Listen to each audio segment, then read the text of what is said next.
This is Hunter Muse. And this is Chris Snipes, and you are listening to The Melt.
So, okay, first of all, let's just start at the beginning. What brought all of this stuff to your attention? How did all this stuff fall on your radar? Was it a series of experiences that you had, or were you interested in the subjects when you were a young kid, or how did all of it happen? So if I start with present day, what I can tell you is that my entire life I have been, or I should say my entire adult life, I have been dealing with what most people refer to as shadow beings, shadow people or shadow beings. There's one individual people refer to as Hat Man. Yes. And so my entire adult life was dealing with shadow beings. And it wasn't until a few years ago, and I'm going to lose track of time at this point, but it's 2024. So at about 2021, through an interesting series of events, I started becoming more and more conscious and lucid during my experiences. And it wasn't until a year or so after that I started realizing that these shadow people are actually, at least some of the shadow people, I can't claim it's all shadow people or shadow beings, but at least some of these shadow people are actually involved in what is commonly referred to as an alien abduction. And so while I had had some interesting experiences as a child, most of my experiences as an adult were dealing with shadow people. And very frequently with shadow people, it's I would see the shadow would get on top of me, I would be paralyzed. A lot of this event feels demonic or evil. It can feel like I'm about to die.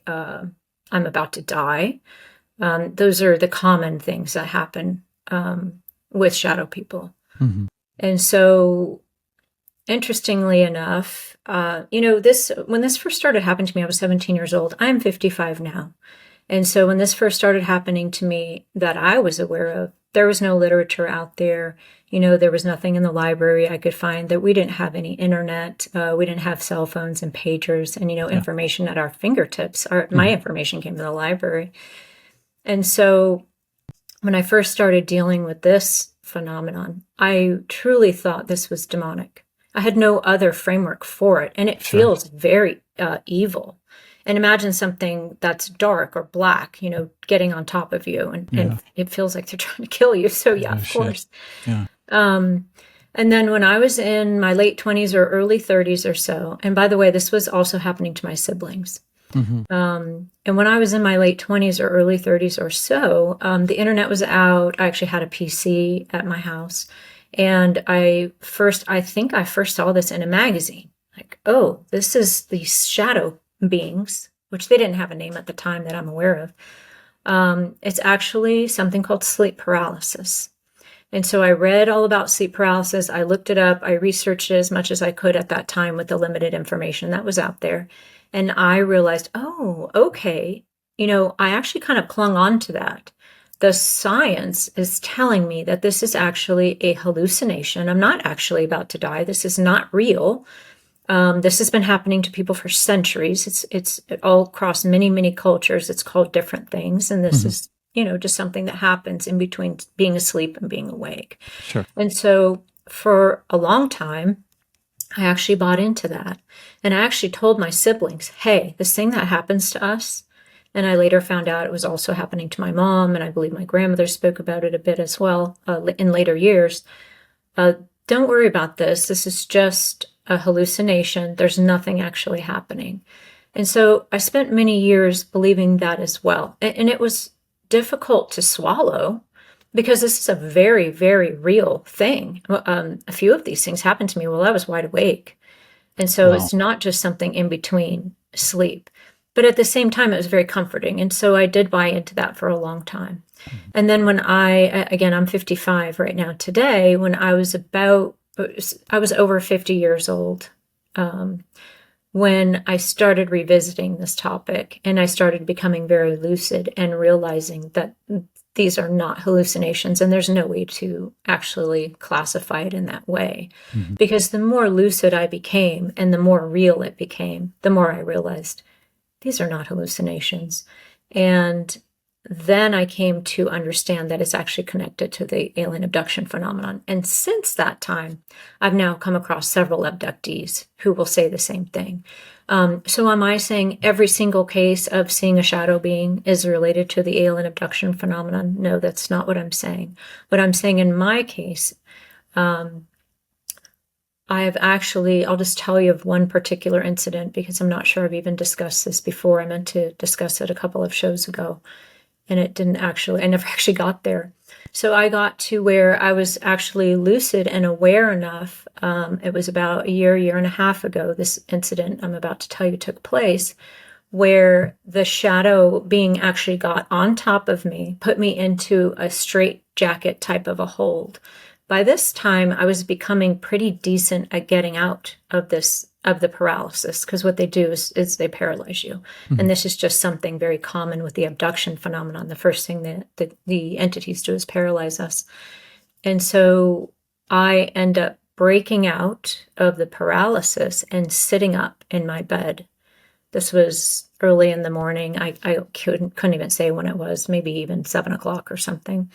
I sit up in my bed and I see a gray, what is commonly people refer to as a gray alien, in my bedroom.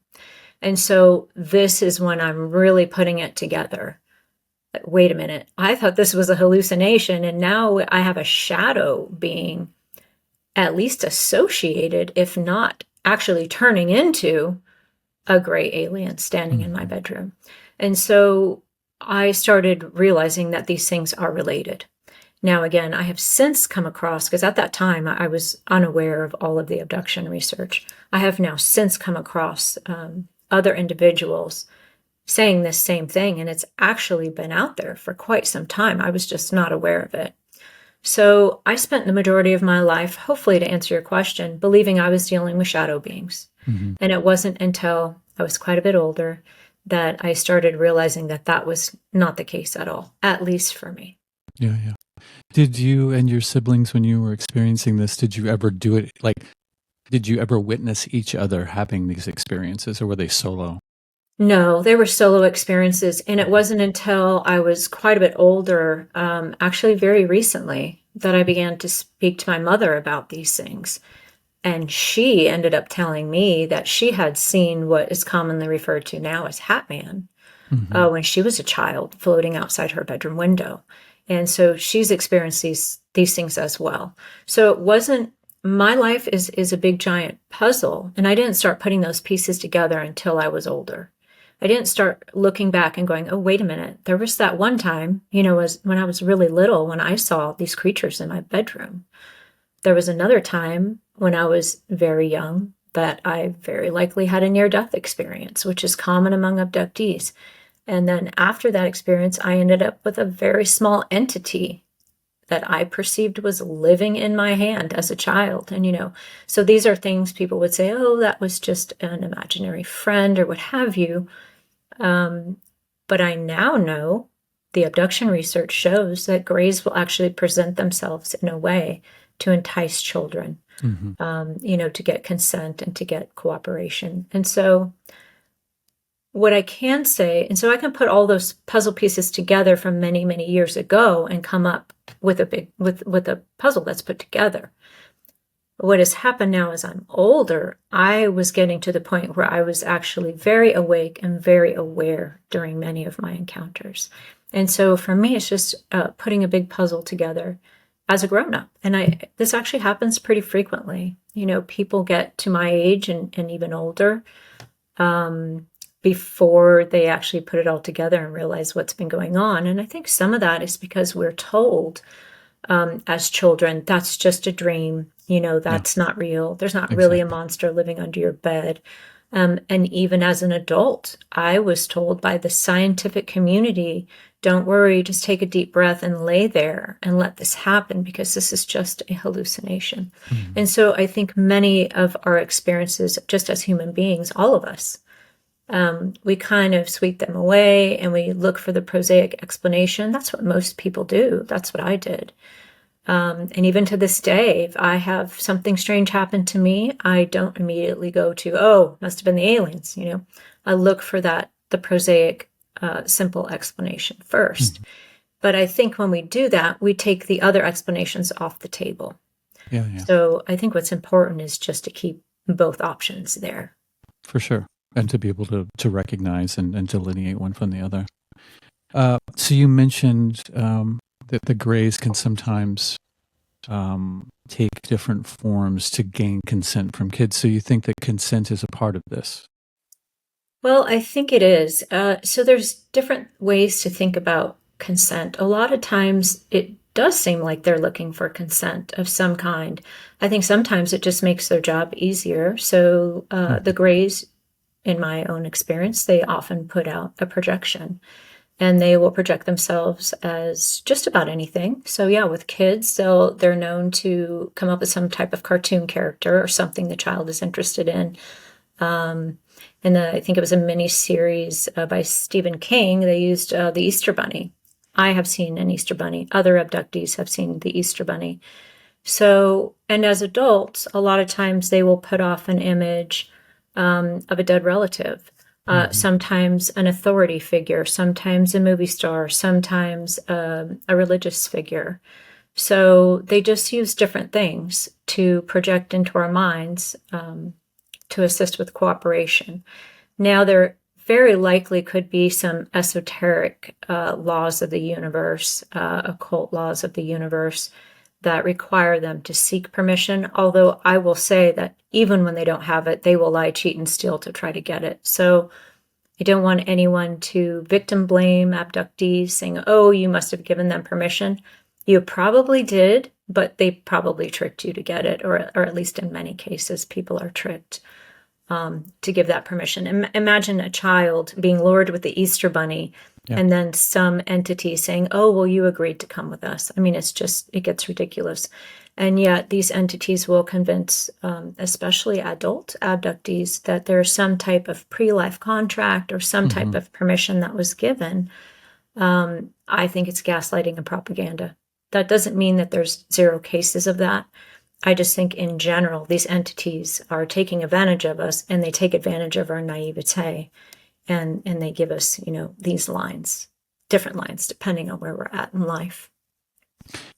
What about let's go back to this small entity that you experienced when you were a kid that you could hold in your hand. What form did that take, and was there an exchange that you had? I apologize. And right now I'm trying to turn you up because I can barely hear you. I'm not sure how that's happening. That's okay.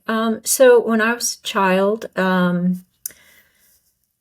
I had a little tiny green entity living in my left hand. I had a little kangaroo patch there that it would come out and it would run around on my hand. That's how small it was. So I was a child, and then it was very small. Even as a child, it was small. Later, many, many years later, in my 50s, I ended up seeing an image of baby Groot. And it very much reminded me of this entity that used to live in my hand. Although I don't remember having any exposure to baby Groot as a kid. I don't know what year he might have come out.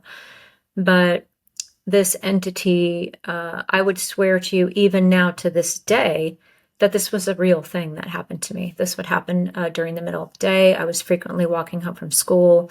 I played a lot alone in the woods. again, awake. This was not something that happened to me when I was sleeping. It was something that happened to me when I was wide awake, going about my day. The entity was quite friendly. From what I remember, it was rather joyful. It used to come out and run around and kind of make little body movements that made me smile and laugh. And that lasted for, I think it was about 2 years. When I go back, just looking at my childhood and thinking about where was I living at this time, what year was this, how old was I? As near as I can tell, it was about 2 years that this was happening very frequently. Interesting. And what do you think of that? What do you think this was some way of grooming you into accepting things like that into your existence, or? So that's what most of the researchers would likely say. When I first started speaking to researchers about my case, I didn't put this little entity living in my hand into any type of category, such as an alien abduction category or a gray alien or anything like that. I looked at it as somewhat of a supernatural paranormal type experience. Although, again, it happened during the middle of the day. My eyes are wide open. I'm completely conscious. But I had just kind of filed away there. In hindsight now, and after talking to the researchers, this is what I now understand. It was very likely the alien phenomenon already in my life at that time. And grooming, yes. They groom children, again, to get their cooperation. So it's entirely possible, although I could never know for sure. Yeah, of course. When did the shadow people experiences turn into something that was more readily identifiable as some sort of an abduction experience? That was when I was in my 50s. Okay. So I went many, many years with, very strange happenings and these shadow beings. Now, I can look back on my life and remember the times that I've woken up with my pants on backwards as an adult. And again, always looking for that explanation, like, how did this happen? How did this happen? Okay, well, it happens. It happens to people. People put their pants on backwards. And we make mistakes. But I do have a series of events in my life that I can look back on and think, wow, I wonder if that was related this whole time and I just had no idea. When I was a child, I was told I was sleepwalking when I would wake up in different places. For me, I never woke up outside the house that I'm aware of, although that has happened to other people. But I would wake up in the hallway or in the living room or sometimes upside down in my bed or on the floor. And my mom said, well, you must be sleepwalking.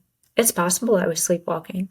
So all I can really do is, as an adult, with what I now know are my conscious experiences, is look back to my childhood and think there's a lot of puzzle pieces there that do fit.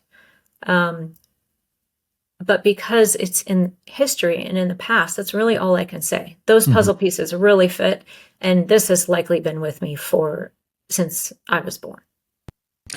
And did those abduction experiences immediately take on a sinister tone, or did that take an awakening to come to that point? No, they didn't immediately take on a sinister tone. I mean, if you could think about being taken out of your bed at night by creatures, yes, they're performing a lot of gynecological exams. There's a lot of medical happenings going on. Very early, when I was becoming more lucid and awake, I had met a hybrid child. So crazy stuff happening, but nothing outright sinister. And again, that's very difficult. It's difficult to put that all into one paragraph because it's sinister in and of itself. Yes. To be taken out of your environment and taken into their environment. Absolutely unacceptable, in my personal opinion. Yeah. You'll have other people who argue with that and they say, oh no, they're here for our own good. They're doing good things. And, it's like taking a pet to the vet. And those people are entitled to that perspective. From my perspective, it's not okay. But when I was starting to wake up and understand what was going on, I kind of feel like I was led down this path of a new age type thinking. These aliens are here perhaps they need help with their genetics, or they're upgrading us, or, they're here to help. when I got really deep into my own experiences, I was actually told, that I met a psychic, and it's a long story, but it was a complete chance meeting from my point of view. And I was told by this psychic who'd crossed the room to meet me that her guides wanted me to know that I was, I'm going to use the word starseed, although that word did not come out of her mouth, that I was having these experiences, and I had never discussed this with her, but I was having these experiences because I needed to be a light to the world, and I needed to spread the word, and that these beings were here to help us, and that we were going to be saved by the Galactic Federation. So a lot of this stuff was coming at me. And even when I was letting this psychic, tell me all these things, I was mostly just listening. There was just an air of inauthenticity about it. There was just something that I just thought, this isn't right. But I did very much get sucked down that rabbit hole. This is all good. It's all for our own good. The Galactic Federation's coming to save us. These creatures are here for us. And it didn't get sinister until I actually started pushing back on that narrative. And this is actually also very common. Again, although I didn't know it at the time, it's actually very common if abductees start pushing back on the narrative, the accepted narrative. That is when I started having very sinister experiences. So as long as I was buying it and kind of cooperating, everything was fine. And by fine, I mean as fine as it can be to be taken against our will out of our environment into their environment. Yeah. But they have a great way of convincing us that we're part of the team and, part of the effort. Again, and the psychic actually told me, you and your husband are here, you've lived previous lives together. You're here to spread this message that the aliens are coming to save us. It was an entire propaganda show. And this happened in different aspects of my life, not just with this one psychic who crossed the room to speak to me, and I've never met her before. It was happening kind of everywhere. Everything I was seeing was related to this side of the phenomenon. I started pushing back, and that's when I started realizing that, at least some of these things are not our friends and they're not here for us at all. So that's how that happened. What are some ways that you pushed back? So I started, I'm going to say it was around October, November, December of and I'm going to get my years wrong now, 2022-ish. I started realizing that I was having what I refer to as my soul. Someone might call it the astral body. Basically, the entirety of myself, my essence, my being, was being transferred out of my physical body and into sometimes bodies that appeared to be just like me, and other times what I perceived to be containers of some type, and other times into other bodies. And so I end up in their environment quite a bit. By this time, I'm maybe 5 days a week. This stuff is happening to me, and it's getting intense. And I start realizing that there's something wrong. So I start kind of trying to pay more attention and realizing, my first realization is that these things I don't think are from outer space, and they're very interested in my soul. Whatever this is that makes me outside of my physical body, they're very interested in it. And I start realizing that they're almost I'm just going to put it in words that fit my own perception. They're trying to reverse engineer the soul, my soul. They're trying to maybe create something similar, maybe some type of hijacking going on. It's very difficult to explain, but this is a telepathic environment. And I start just coming away with these knowings of what they're doing. And this is despite the messaging of what they're telling me they're doing. So when I start realizing, wait, why are these so-called aliens from outer space, why would they be interested in this part of me at all? This makes no sense if they're aliens from outer space. And I had no I shouldn't say no, I had very, very limited exposure to any UFO materials or any of the research from other people who had already addressed this question. I had no idea. I just thought, what are aliens from outer space doing with my very soul? This makes no sense. Mm-hmm. And that's when I started really pushing back, because I just thought, man, these are not aliens. And I'm actually absorbing information from that environment. And then by this time, I'm actually getting teachings at the beginning of many nights a week.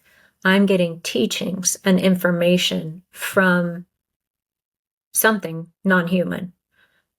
Whether it's the good side or the bad side, a lot of times I still try to figure it out. I'm not entirely certain, but I start getting these teachings. And so I start coming away from my experiences knowing certain things. And this is, my knowing is just my perception and what I can tell you that happened to me. Mm-hmm. And that is that they were not from outer space at all, and that they were doing something very nefarious with my soul. And so when I started realizing that, I was pushing back now during abductions.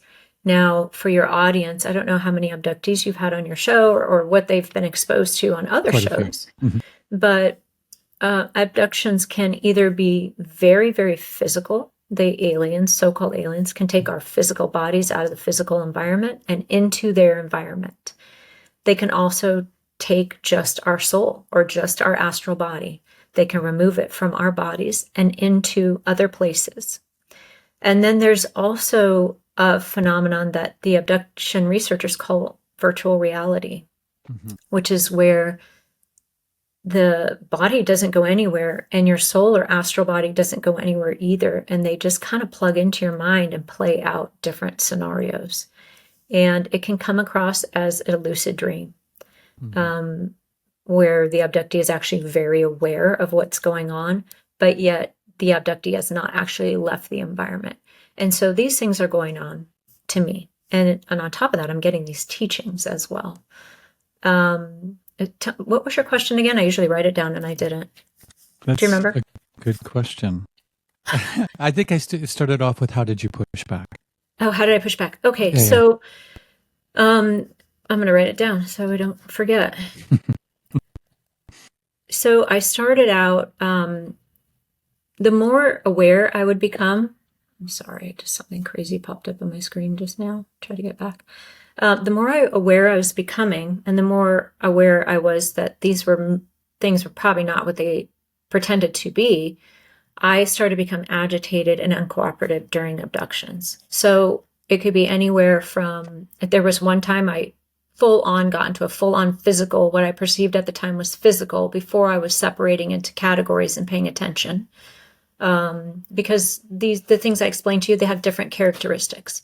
And so over time, I actually became aware of that, and I started trying to keep track. But this particular incident felt like a very physical incident, where I was in a hallway and what I perceived to be a ship, and I had what I perceived to be a nurse escorting me, and I knew she was going to try to give me an injection of some kind. And I ended up pushing back and literally wrestling with her in the hallway until I was knocked out. And so that's what I mean by pushback.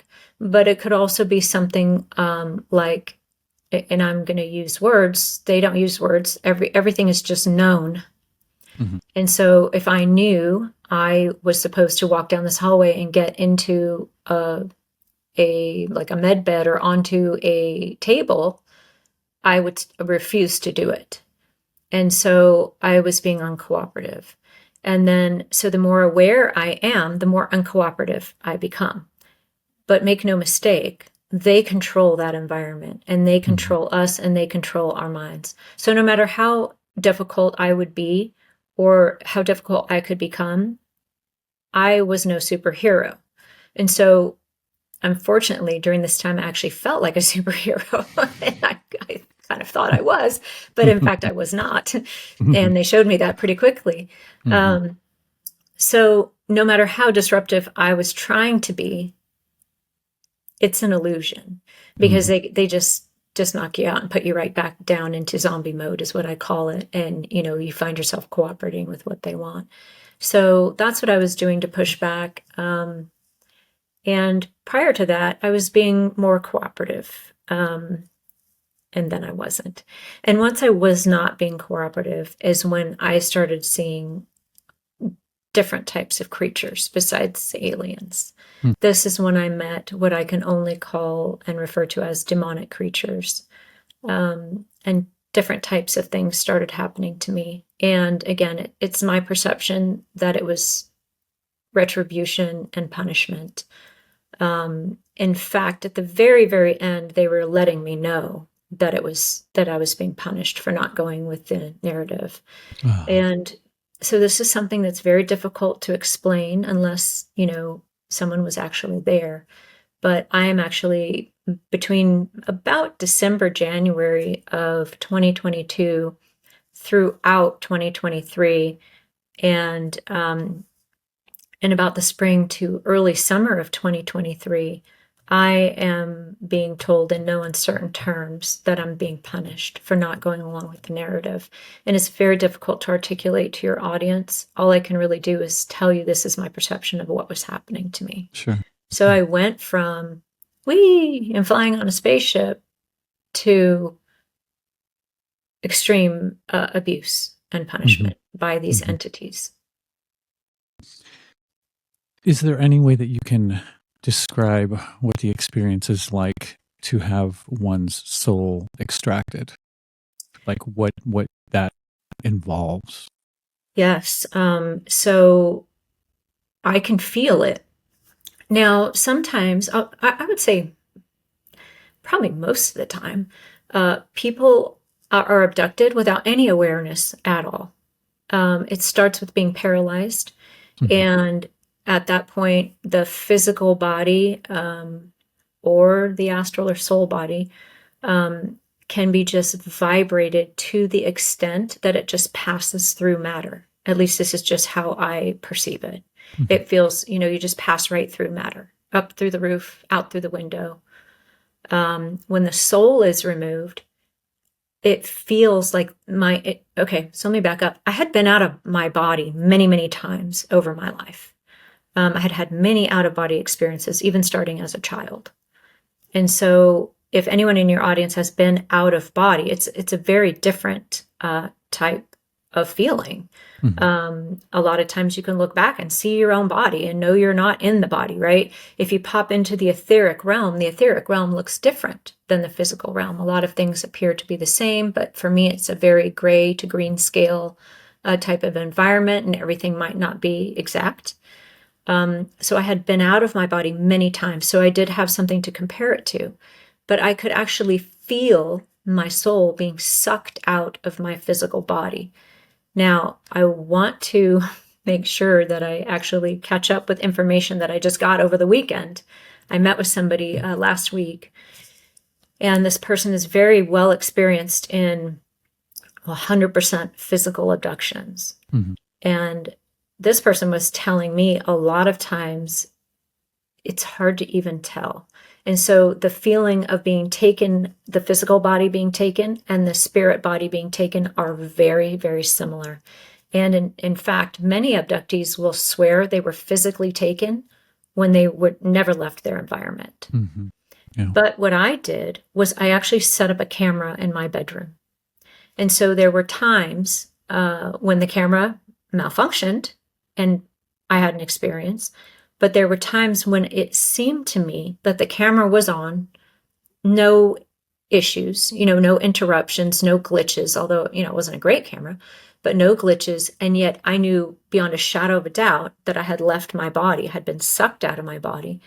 And there were times I actually returned with bruises on my physical body. And so it can actually get kind of weird. And I think a lot of abductees believe they're being taken physically, and they maybe are not being taken physically. It's just everything that they are besides their physical body being taken.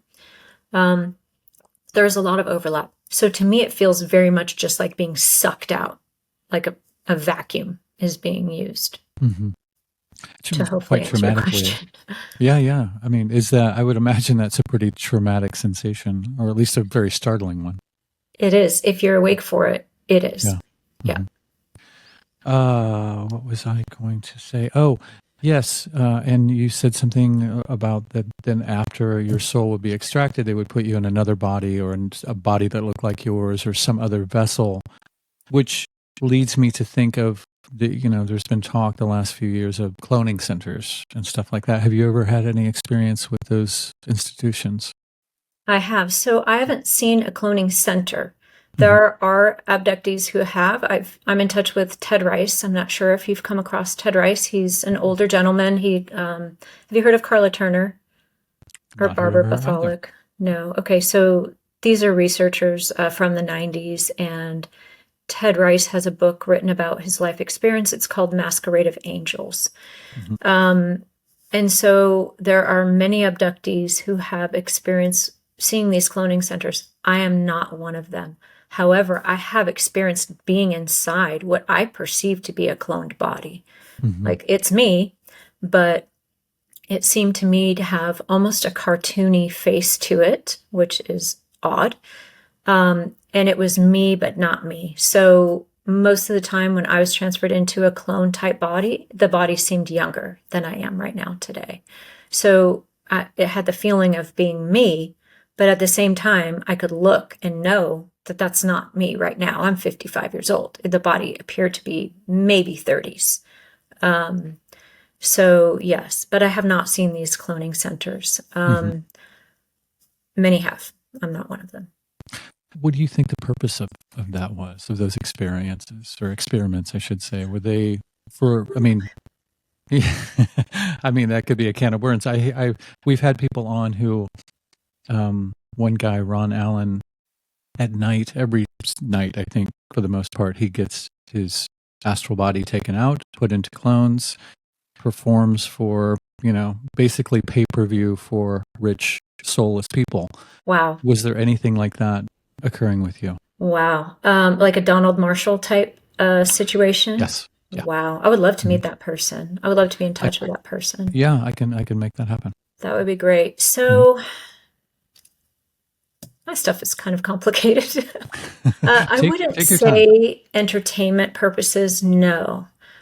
So all I have is my own conscious recall. I've never had any regressions. I have no idea what's actually happening when I'm not conscious during these episodes. But I am very frequently accessed and transferred into bodies to perform missions. And a lot of these missions, I still haven't come to 100% determination whether this is some type of training or if it's actually real. Because if the Mhm. things I'm doing are actually real, we have a problem. I like to think of them as training.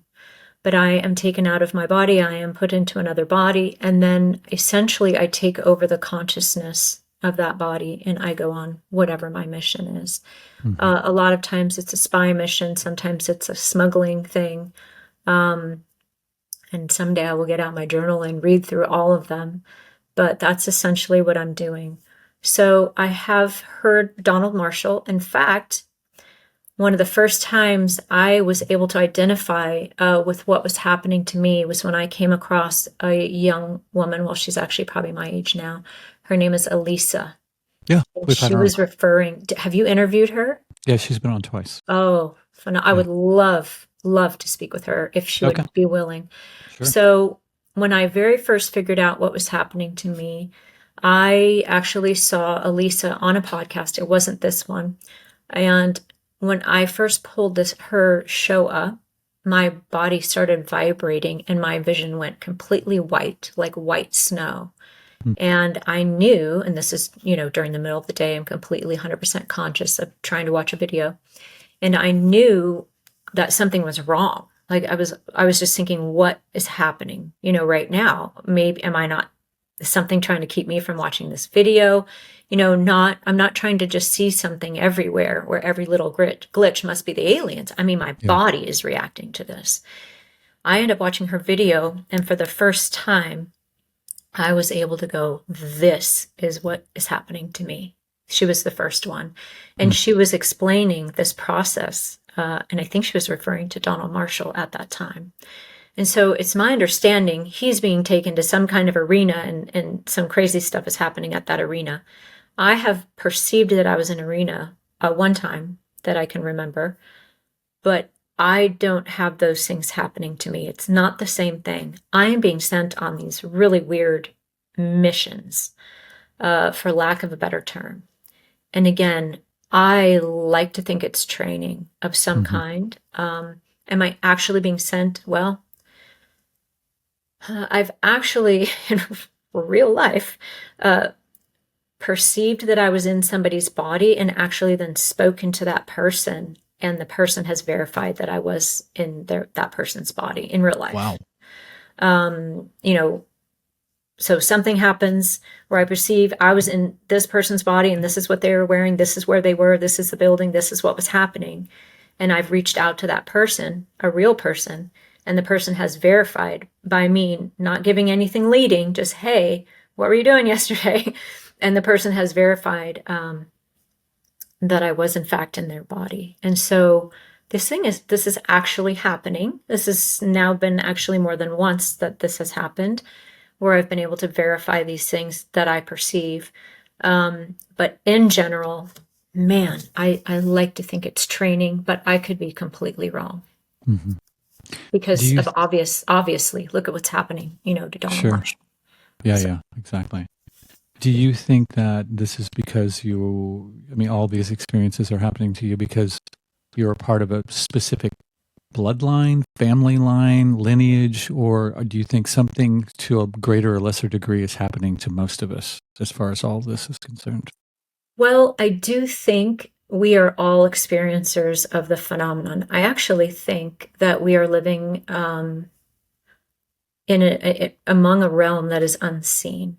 And so I do believe that we are being acted upon, all of us, human beings, are being acted upon by these forces to one degree or another. At the same time, people actually getting snatched out of their beds at night or being subject to my labs, the military abduction phenomenon do seem to be from certain bloodlines. This is happening to my mother as well, to some extent. I think it was last December, she woke up with a manted creature in her bedroom. She had no reference for it at all. She had never seen these creatures before. So I mentioned that the sleep paralysis, shadow being thing is happening to many people in my family. Right now, I'm getting some information about my granddaughter that is starting to make me a little concerned. And I don't want to speak to too many people who could be identified, but multiple people in my family have experienced some degree of this phenomenon. I don't think they have the same awareness that I have, but they're experiencing it as well. Again, my mother, on my father's side, he was an experiencer, an abductee. He was involved in the occult. He was involved in human trafficking. That side of my family goes back over 100 years in the human trafficking business. He has experience with these entities as well. I do think, especially in my case, and probably in most cases, this is genetics and bloodlines that they've been cultivating for many, many years, generations, if not thousands of years. You mentioned going back to the soul extraction that you were sometimes put into a virtual realm, and we hear talk of transhumanism and how one of the goals is to be able to transfer our consciousness to a machine. Do you think that is possible? Oh yeah. Oh, I think it's entirely possible. Not a what am I trying to say? Not a replica, but the thing itself. No, not a replica. And so it's been my own perception. And so what's important for me is that I was having all of these perceptions, and I was actually logging them. I have a journal I was writing stuff down in, and I had perceptions where I was being transferred not into a body, but into some type of AI. And I consider it to be some type of a computer or a television screen, where I was actually inside. Imagine being inside of the computer that's right in front of you. It's bizarre. And I'm writing these things down. Like, I think I was inside of a computer last night. Well, lo and behold, months later, I come across abduction research that shows other people have had these same perceptions. People are being transferred into AI type environments. And so I do believe it's 100% possible, not only for us, but I think it's important to be aware that I think our military industrial complex has this very same ability. In fact, they're likely working side by side with non-humans, and they have perhaps a sub technology of the NHI technology. You know, it might not be as good, it might not be as up to par, it might not be as sophisticated, but they have the technology as well. After meeting Ted Rice, and I told him, well, I had this perception that I was actually uploaded, my consciousness was uploaded into a computer. He then told me about one of his experiences. He says, oh yeah, they stand you in front of this giant screen and they actually hook you up to it. You know, sometimes when they're transferring the body. I've had perception of being inside a vat with water where I can actually breathe. As a matter of fact, when I was a child, I could breathe underwater in 3D, real life. And then I come across abduction research that shows that they put us into these tubes of liquid to transfer the consciousness. I think it's also interesting. Have you heard of Malonga's research? He's an Italian researcher. And there's a translation issue there, relying on someone who has translated it through AI. But he believes that abductees are actually being used as repositories for alien memories. And Ted Rice believes this as well. And so some of the things we see and remember, and some of the experiences we might be having might not actually even be ours. They might be almost like a file being downloaded into our memory banks. And then it feels like we actually experienced it. So I want to throw that out there too. And I think I did write down your question, but I don't remember. I didn't. All roads lead back to whether the same this AI, the AI thing, and this virtual reality they have is so real, you would not know the difference. The only reason I picked up on it was because it happened so many times. So I had become very uncooperative, and they were, I mean, sometimes 5-7 nights a week, sometimes multiple times in a night. It took me a long time to understand that some of this is just virtual reality. This is not actually happening. But that could have happened to me many times before I understood that it wasn't real. And again, I think some abductees are being subjected to this type of thing, and they actually have no understanding that it might not be real. So they have a lot of very interesting technology. And I think, again, we're going to be rolling that out. I actually I would sometimes wonder what's going to happen when this alien virtual reality technology is actually rolled out to the masses, because it's almost indistinguishable from actual reality. Some believe we are existing in that right now. And I wonder sometimes I wonder, I mean, it's easy to, because it's the reference point of our time to think that it's in some computer somewhere on a server or something like that. But so I sometimes wonder if just the physical realm in and of itself is some sort of experiment or simulation, in comparison, and the reference point would be a maybe existence outside of that is typically a lot less dense than what we experience. And the experiment is putting that soul or astral body, whatever you want to call it, into dense physical matter and just seeing what happens, or toying around with the genetics. Or how does that sit with you? That wouldn't surprise me in the least. If we were just all avatars in some type of a video game and we were all just maybe little finger puppets for a more complete version of us, perhaps. In fact, I mean, that's my working theory, actually. I mean, I don't know how the science would work, or how the physics would work, but I would not be surprised at all. Boy, the implications of that. And briefly, you mentioned breathing underwater. Elisa talked about one of her altars being able to do that. breathe underwater. Okay. Well, that's Yeah. interesting. I'm not sure if I was aware of that or not. I'd have to go Yes. back and listen to that podcast. I did have a researcher tell me in about January of 2022 to 2023 that this was common among project kids working. I think it was, I don't remember if it was Stanford Research Institute or if there was another body working on behalf of the intelligence agencies where children were able to breathe underwater. And so when I started talking to researchers, these little tidbits are coming out. Like, oh, well, I was able to breathe underwater when I was a kid. I couldn't right now. I mean, don't ask me to do it. But it is interesting. Yeah. Very interesting. Oh, man, so much to unpack.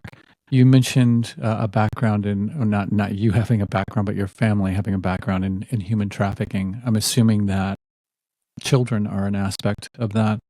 Do you think that is more about the physical aspects of that or the loosh harvesting aspect of that, or are they both inseparable? I think it's both. Yeah. I think it's both. So my biological father ran an international human trafficking ring. He was a contractor for the mafia. And again, this went back generations. He was involved, his father, my grandfather, my grandmother. I did not grow up with this family. I was actually adopted out when I was born. That's not entirely accurate. I went to foster care when I was born. And I never met this side of my family. But as an adult, I met him. And he told me so many stories about what he was involved in. It actually made me think that maybe he was not telling the truth or maybe a little nutty. And I ended up actually looking into his background and verifying all of the things that he had said to me. And what he was involved in was not just human trafficking, but also rituals involving human trafficking. And, going out to the desert, there were demons involved. He has seen the lady, if you've heard of her. Yeah. He was very familiar with this other entity called De Nino, which is just baby Jesus, really, is what it comes across as. Fake baby Jesus, I should point out. Yeah. He had been levitated in his backyard. I mean, he was heavily involved in the occult and in human trafficking and in all the undesirable aspects of and unsavory aspects of all of that. And yes, I think it's both. I think there's a physical side to it. And I think when they're engaging in these rituals, they're engaging, satanic forces to feed off of the energy that's coming from these acts. You said you met him and he told you all of this. Was he telling you with remorse or was he bragging or what was his tone? Well, he was interesting. So I did almost 20 years in law enforcement. And at that time I was maybe 10, 15 years on the job, maybe 10 years in. And we found each other through some kind of site. The internet had kind of come out and, it wasn't as structured and as prevalent as it is now, but somehow I ended up finding him on a adoption site. And we agree to meet. We meet, and I tell him that I met him with me, my husband, and my mother. So my mother hadn't seen him in, 20 years or however long, maybe longer. And so we all met for lunch, and he asked, what do we do? And I said, in law enforcement, and it was a major metropolitan police department he was quite familiar with, and so is my husband. And he immediately says, oh, well, I should just tell you then I did a nickel and Quentin. And right away I thought, okay, of course I meet my biological father after all these many, many years, and woo, who's the lucky girl? And is he a braggart? Yes. But at the same time he was bragging, he was always very suspicious of me. And he always thought maybe I was trying to record him or trying to maybe snitch on him. He was still very much in the world of, working for the mob and snitches get stitches and, that kind of thing. And so while he would brag and tell me so many things that I wish I had written down at the time, he was also secretive. And so he would sometimes also speak in, roundabout ways and code language and stuff like that, because he was always suspicious of me. In fact, he thought he was going to kill me one day. It was the last day I saw him. So what happened was he starts telling me these stories. We meet for lunch. He's telling me stories. And at first I think, this is a guy who was on the wrong side of the law, but, he's done his time. Well, at first I think he's just nutty as a fruitcake, and, he might not even be telling me the truth. And then it gets to where he starts telling me so many stories. I end up checking on him, and I end up figuring out that he, in fact, did serve 5 years in prison at San Quentin. He was convicted. I have the court transcripts. He was convicted for this human trafficking. And I got a hold of a reporter in San Francisco, which is where which was one of the bases of his operation. And the reporter actually sends me many, many articles documenting the things that he had told me that he was involved in. Not everything, he told me a ton of stuff that's not in the court transcripts and that's not in the newspaper, but it was enough to substantiate that this guy is not, just lying to me.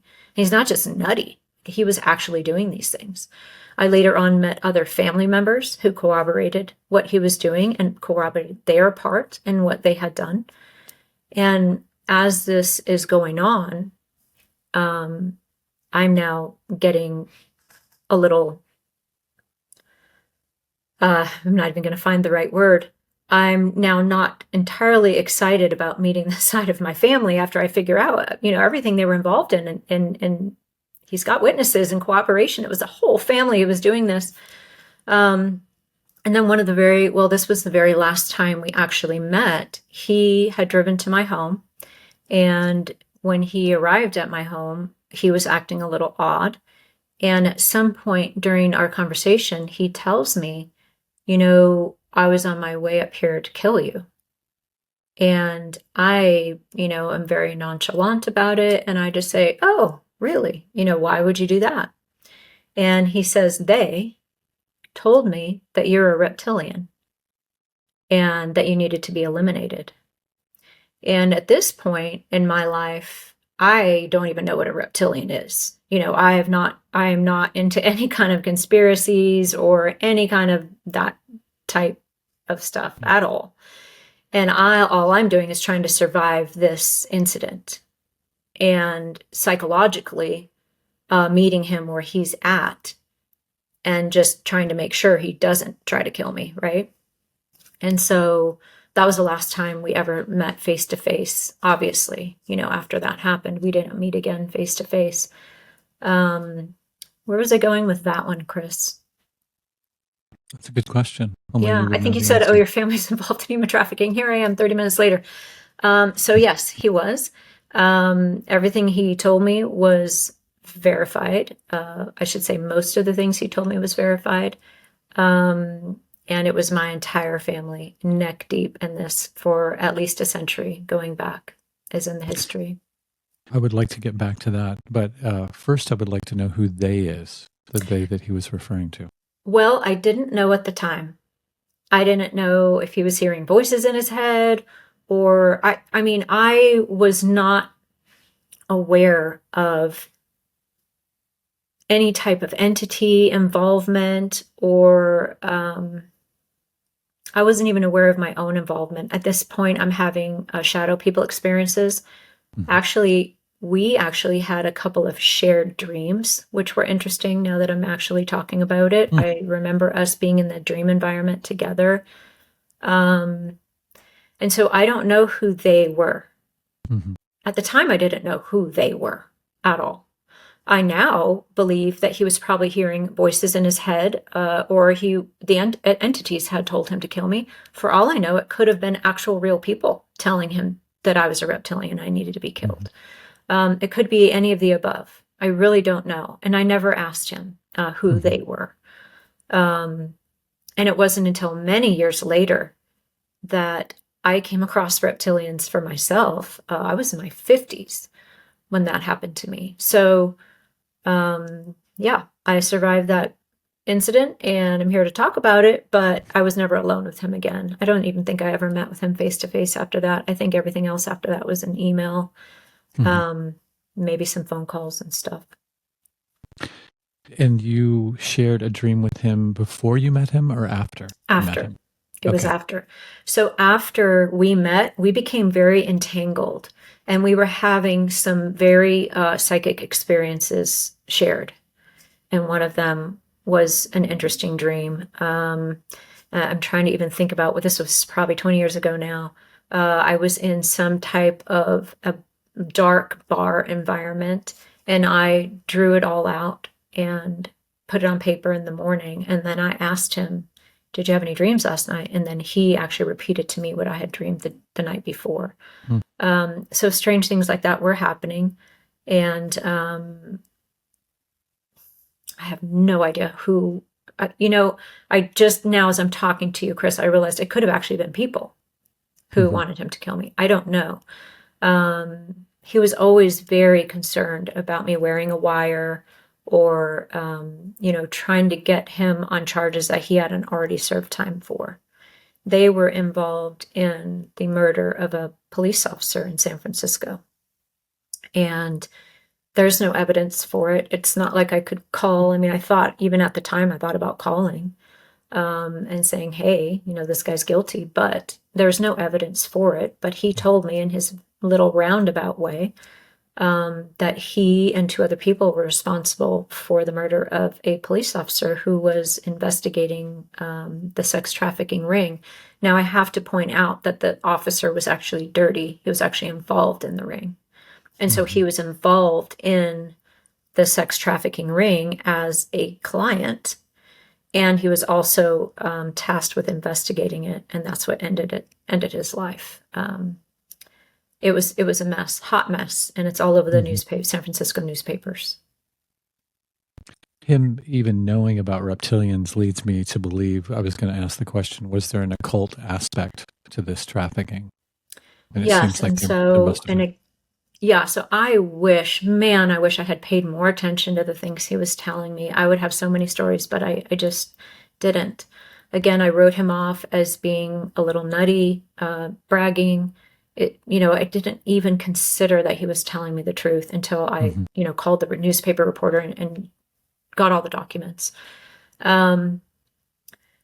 He definitely mentioned rituals being conducted by some high-level people at the time in San Francisco.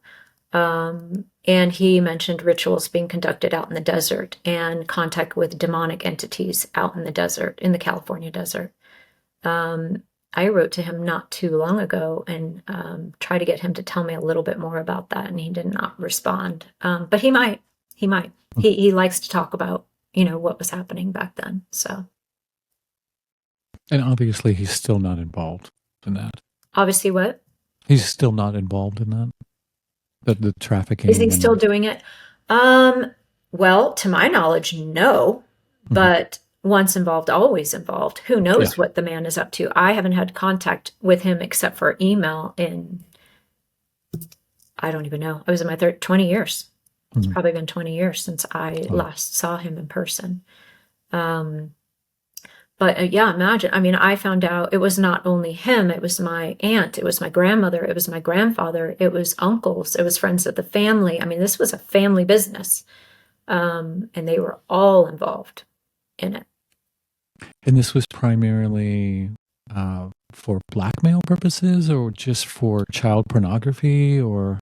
I think blackmail purposes is definitely on the table. That was basically what the mafia does, is they get people in compromising positions and then they have blackmail material and then they just use that to their advantage to control all the politicians, right? That's what they do. On the occult side, I don't even know where I was going with that. Where was I going with that? I lost it again. On the occult side of on the actual, I mean, the 3D side, yes, they're getting blackmail material for sure. Mm-hmm. But Mm-hmm. why are they then also engaging in rituals where, there's other things going on as well? Or, that could have been part of the blackmail material too. Who knows?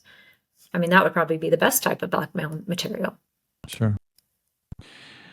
Well, I mean, I guess it's good that they put you up for adoption if that's indeed what happened, because sometimes the children get involved in that too, or sold into it or whatever. So you dodged a bullet as far as that's concerned. I absolutely did. I thank God I was not brought up with that family. As it is, again, I started talking to researchers a few years ago, and the first thing they go to is your father probably sold you, maybe before you were even born, and that's how come I ended up neck deep in this stuff. Mm-hmm. So it's a common theme, but I still am very, very thankful I did not grow up in that environment. I have no idea what that life would have been like, and I know a lot of people live it, and I thank God I was not one of them. And did he or any of the rest of your family, extended family, have military connections too? They didn't. Hmm. My military connection comes on the other side of my family. Okay. My adopted father's side and then my mother's side is where the military stuff comes in. I'm not certain that any of them served.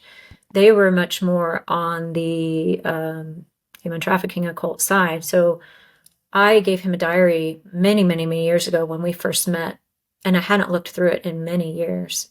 But I recently looked through it, probably within the last year, and I took some pictures of what I found in there. And he was saying things like, I was a Christian until I met the true God, and the true God showed me the way. And so he was very much led away from probably Catholicism at that time, into worshiping these other entities. And he said these entities had saved his life multiple times, and that they were just kind of with him. So it wasn't until I went back and read this diary that I just thought, oh, wow, there was even a lot more going on than I actually appreciated at that time. When I really look at some of the things he has written down in there, it's pretty sketchy. Yeah, I know that you are a Christian, and as far as I know, you are not a Catholic. I always wonder what the ties are between this trafficking and the systemic child abuse in Catholicism and the Vatican Library. Like, what the Vatican Observatory? Like, what the hell is going on there? Like, very, very suspect on many levels. I agree. Very suspect. Yeah. It's all related. For sure. The missing children, the human trafficking, the UFO phenomenon, these entities, it's all very much related. Mm-hmm. So do you think these entities are the next step up the food chain as far as the military is concerned? Or are they farther up than that? What do you mean by that? Are they pulling the strings of the military to do their bidding? Oh, yeah, I would definitely say so. And I don't think it's just our military. I think the private corporations have swooped in and made some agreements, and they're reverse engineering the tech. When I say military or I say my labs, I don't want someone to think that their brother, who signed up and wrote that blank check to the United States of America is involved in this. These are very deep, dark, special access programs, unacknowledged special access programs that nobody's brother is in. I mean, someone's is, but not your average everyday person. Yeah. A lot of this, I think, is your private corporations actually exploiting the technology, and they might even have their own little breakaway civilization by now. But yes, I think that we are living in among an unseen realm. And I think these unseen entities are pulling a lot of people's strings.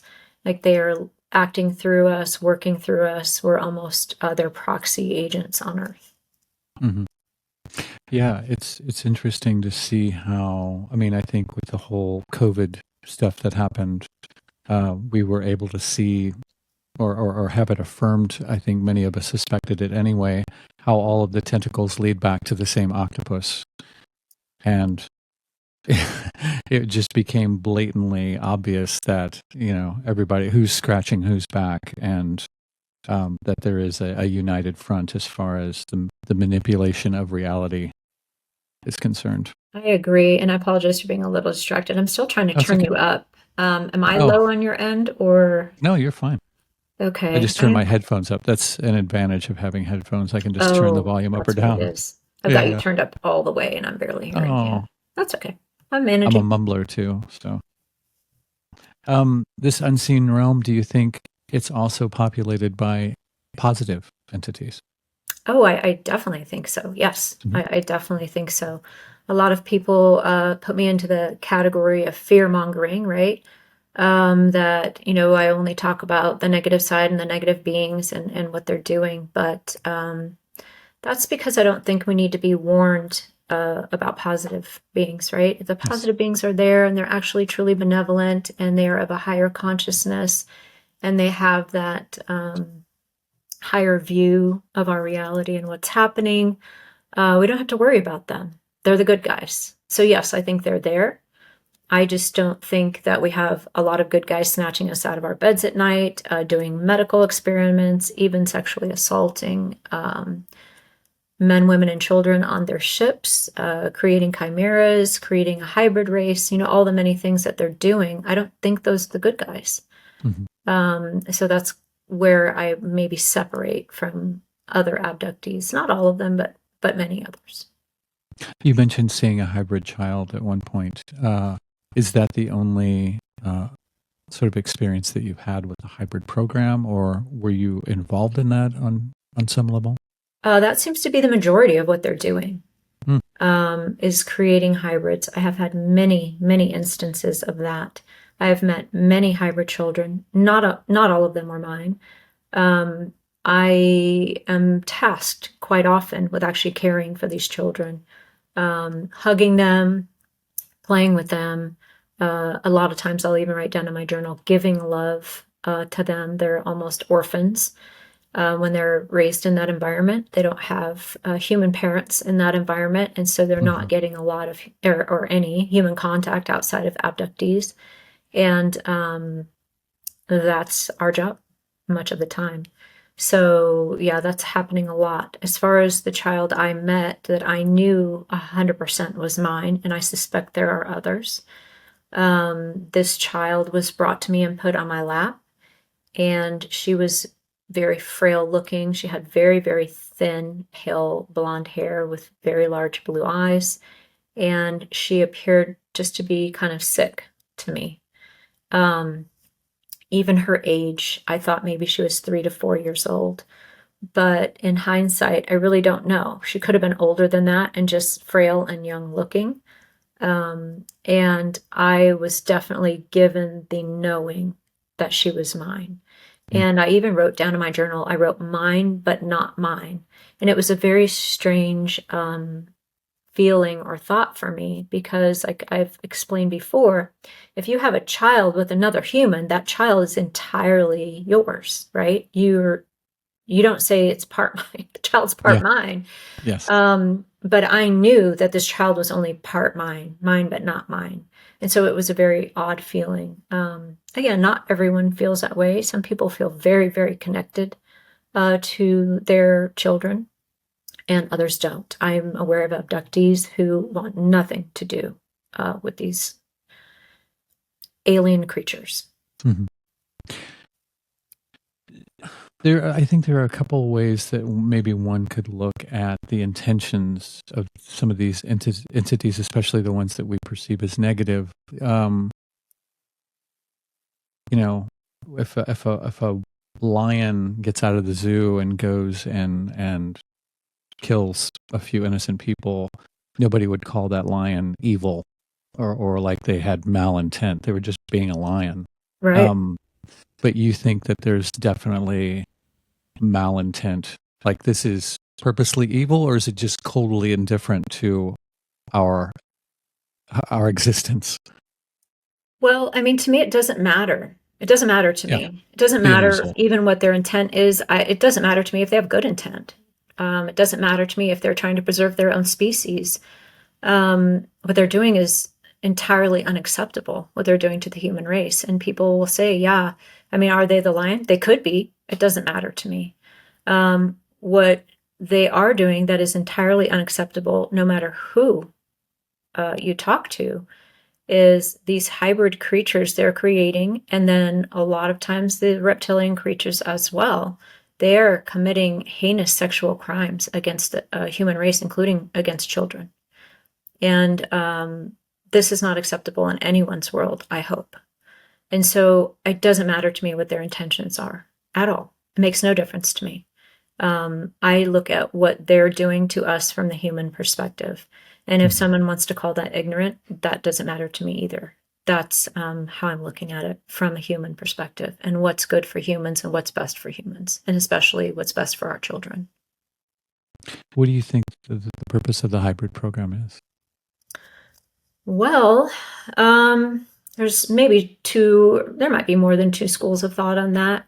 There's the school of thought that they are creating a human 2.0, that this is actually a good thing, that they're upgrading our consciousness, that we're going to then, be in these hybrid bodies.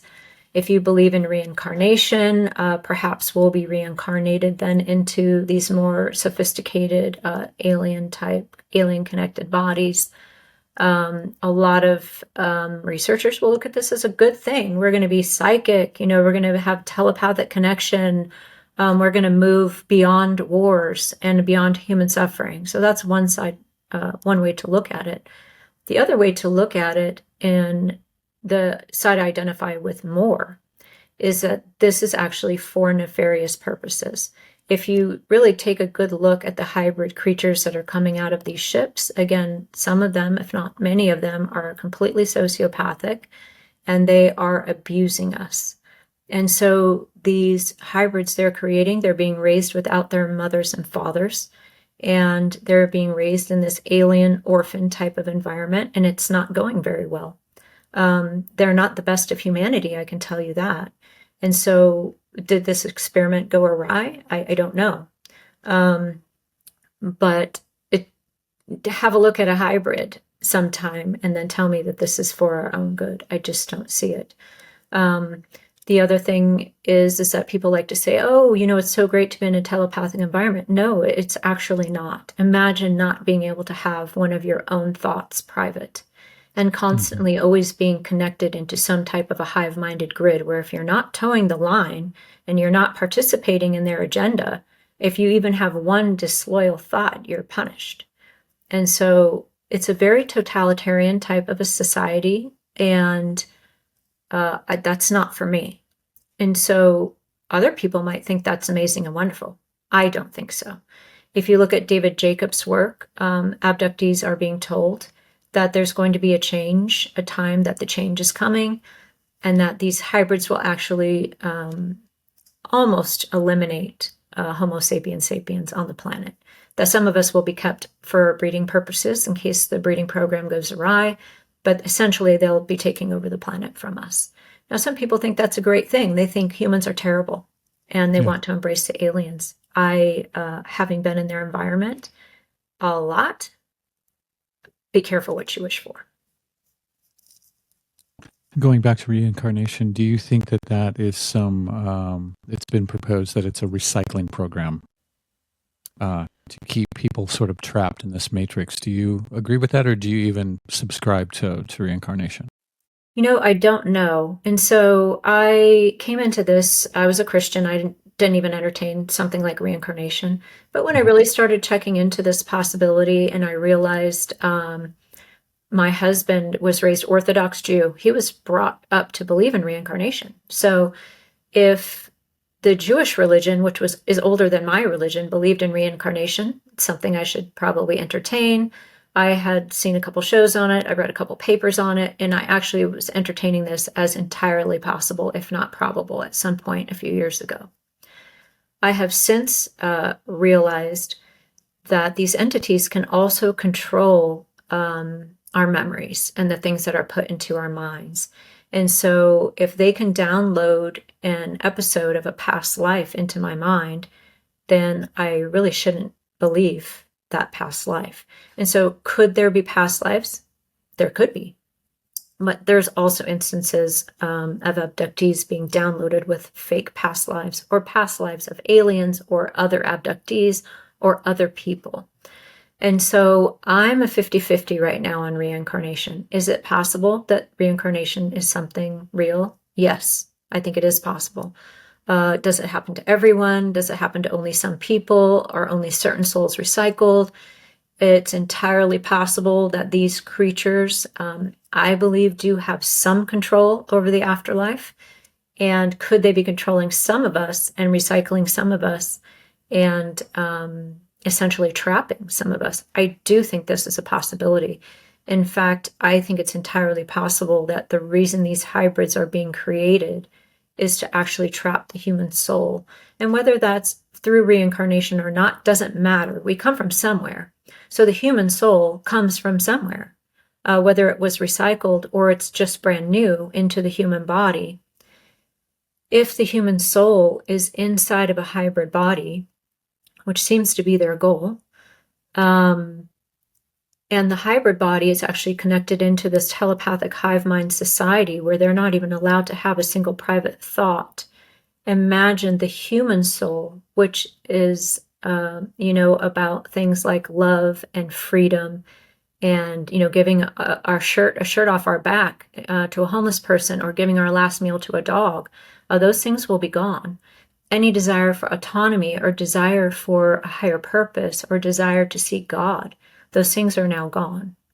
And so ultimately, it's entirely possible they're trying to actually trap our human souls in these hybrid bodies. Would not surprise me in the least. And I've actually been considering that for a couple of years now. There is a reason they're still using human women and men to create these hybrids. Why are they not just taking the eggs from human women, mixing it up in a petri dish and sending it off into their little vats to grow? They want conception inside the human woman's body, which tells me there's something metaphysical going on. And I do think it's related to what we refer to as our soul or our spirit essence. Everything that we are outside of the physical body, I think it is related to that. Otherwise, it makes no sense. And, people say all the time, oh, well, what do they need human women for? They're not abducting human women. They're not actually doing this. If they're master geneticists, why aren't they just using a petri dish? Well, I don't know. You tell me. Why aren't they just using a petri dish? Why aren't they just petri dishing it and putting it into an artificial womb? Why do they want to leave these hybrids inside the human woman's body for a minimum of 4 and sometimes upwards of 8 to 12 weeks? Why are they doing that? There's got to be a reason. They're not stupid. I've heard the Greys, and I think you've mentioned the Greys too, as being sort of biological robots. So I'm assuming this is not the other half of the hybrid. What is the entity that is the other half of the hybrid? I think it is the Greys. I think they're mixing us with the Greys. And so I think they're mixing us with a lot of things, but I think the main program is mixing us with the Greys. But I think the Greys are likely hybrids themselves. I think that when you look at the top of the so-called alien food chain, you have the mantid creatures. They look like hybrids too. So you have the mantids and the reptilians, which mysteriously look like creatures from our very own planet. And then you have the tall greys and the small greys and these Nordic beings that look human. And so I think they're all very likely a mixture of some type of hybrid creations. I think the Greys probably have human DNA already. And then they're mixing us with that. So I look at this as a very, very long-term operation where they have been trying for a very, very long time to get the very perfect mixture of alien DNA and human DNA. And there's the theory too that they are future humans coming back to rectify something that went wrong in the timeline. Does that resonate with you? Yeah, so there is. I got a download dropped into my head about the future human thing. When it happened, it made a lot of sense. It actually dropped into my head, and in these moments when this information just kind of plopped in, I know all of the secrets of the universe. And so it got plopped into my head and made a ton of sense. I actually posted about it. And then I started realizing that this is actually being put into a lot of people's heads. And so you have people like Michael Masters, you have Jack Sarfati, who's a physicist, other people in the UFO Twitter community. This idea is being plopped down everywhere. And so when I realized that, I realized I'm always looking for the possibility of propaganda, because why are they downloading this information into so many people's heads? And I actually started considering that it might not be true. I consider everything they plop into my head as a possibility of it not being true. Or Sure. very often there's partial truth there. There's some truth and some lies most of the time. It's not all lies. And so I had looked at my own experiences. I had a few experiences where the energy of the beings I was dealing with came off as very future human. In other words, these creatures were very, very human looking, but they had telepathy and they had sophisticated technology. And so when this was dropped into my head, I started thinking about some of the things that had happened to me. And I thought, okay, this could be some breakaway civilization. It could be future humans, because I'm getting a very human vibe from these creatures. This last weekend, I sat down with someone who's very well experienced with these different types of entities. And this person actually asked me, some details about my own experiences, what they looked like, etc. And I actually came to the conclusion that these were probably very late stage hybrids. And so they probably were not future humans. Does that take future humans off the table? No. But what I do like to put out there is just consider that so much of what we're fed is propaganda.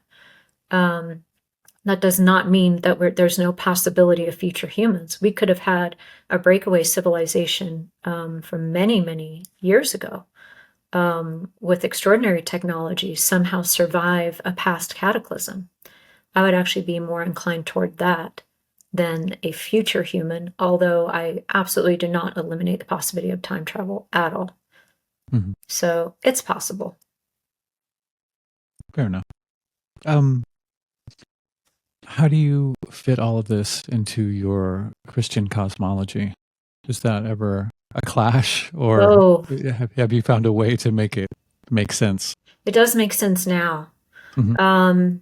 I actually had a spiritual crisis because I was a Christian. I feel like I was born a Christian. I was raised in the religion. I had some very strict views about it.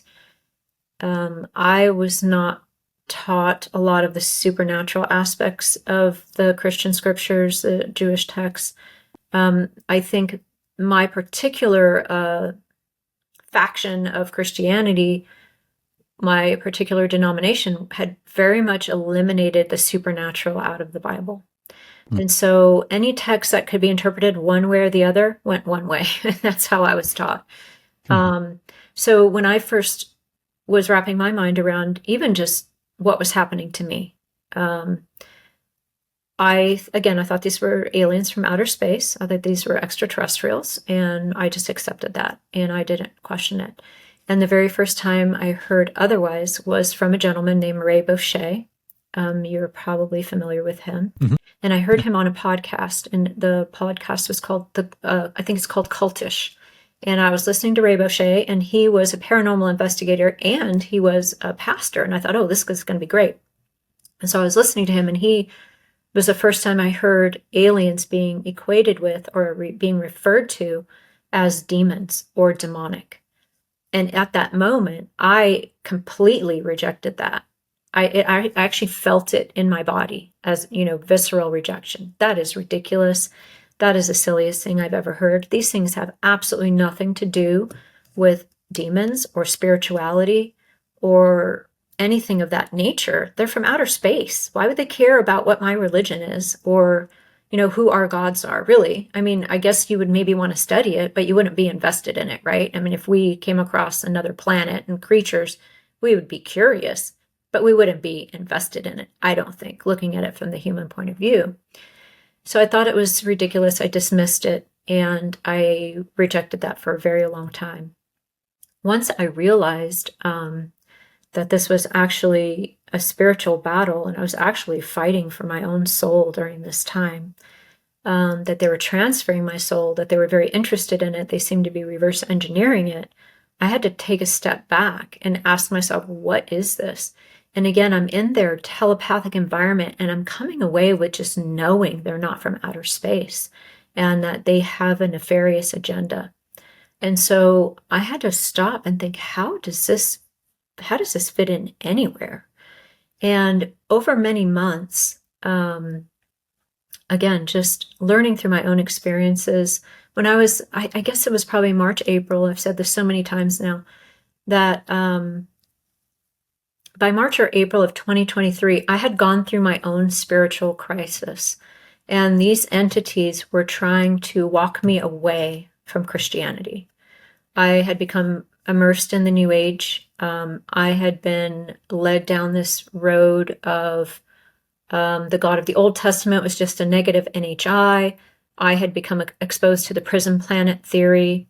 And these entities very much wanted me to believe that they were all powerful, that they had created us, that they had created our religions, that they were recycling us, that they were it. Like, that's it.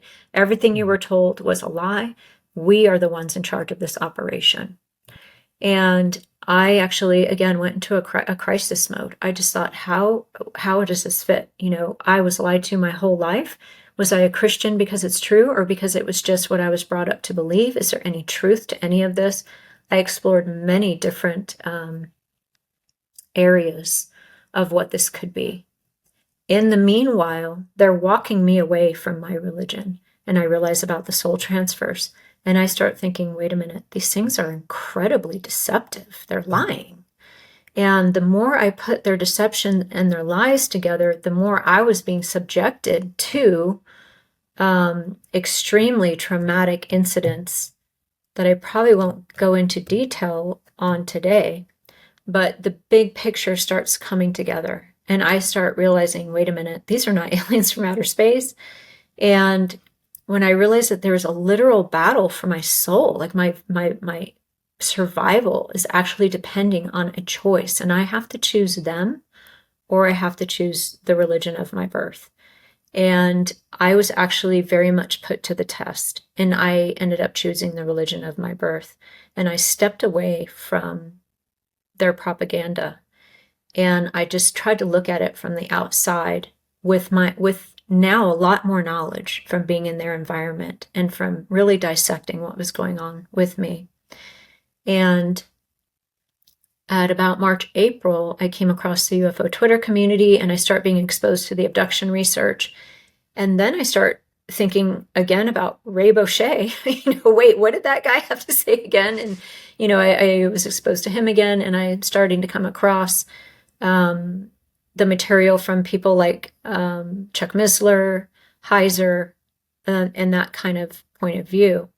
And so I think for me, it was very important to not be exposed to that material until I had gone through my own spiritual journey myself. I think I had to see for myself, these are not aliens. Why are they concerned with my soul? Why do they not want me to be in my religion? Why would they care if I was a Christian? That should have nothing to do with them if they were ETs from outer space. And so by this time, I had come across the very demonic entities. I had come across entities that had animal heads. And I, again, was exposed or subjected to some very traumatic incidents. And so I'm realizing, these are not aliens. They're not from outer space. And this is spiritual, straight spiritual warfare, which I had completely rejected several months earlier. When I realized that it's spiritual warfare, and I started really trying to think about, what are they? What is this? What are they doing? And then I came across people like Missler and Heiser with the Christian worldview. And I start now revisiting the text like Genesis 6 and realizing I was taught the sanitized version of that text, but there's an unsanitized version out there. And once I was exposed to that material, coming from my own personal knowledge that this is not smelling right, it all really made a lot of sense to me. And it actually all fits very well. How would you define a demon anyway? And why was that so different than your concept of an alien? So the alien, they have a different look, they have a different task, they have a different energy to them. They seem to be pretty task-oriented. When I was meeting the demonic creatures, these creatures just, there's no other way to describe it. There's just an evil coming off of them. It's just an energy that's just permeating the entirety of the environment. There were some cases when they just wanted me to know what they were. I had one of them give me a name, and he gave me the name of Baphomet, which is a demonic entity. And so could that entity have been lying? Sure. But why would an actual alien want me to think that it was a demon? And so I'm coming across entities that have these animal heads. And again, by their actions and by the energy that they put off, which is very different from the way an alien looks, the way the aliens are task-oriented. The aliens have a lot of technology. So that's the best way to explain it. So to me, a demon is a disembodied entity that is evil or malevolent to humans. And I think these demonic entities actually can use the alien bodies as avatars. The demonic entities I have seen at times inside reptilian bodies. So I have experienced a reptilian, and I've experienced a reptilian as being inhabited by a demonic entity. This was the one told me his name was Baphomet. So they're telling me they're demons. So if this were just an alien, why would an alien want me to think that it was a demon? I mean, that would be strange if it was just an ET from outer space. And then again, their actions. They made it very clear by their actions. They were very sadistic, and I guess the types of behaviors you would think would apply to the reptilian type beings. They can be very sadistic. They like torture. I had been involved in rituals while these reptilian entities were inhabited by demonic entities.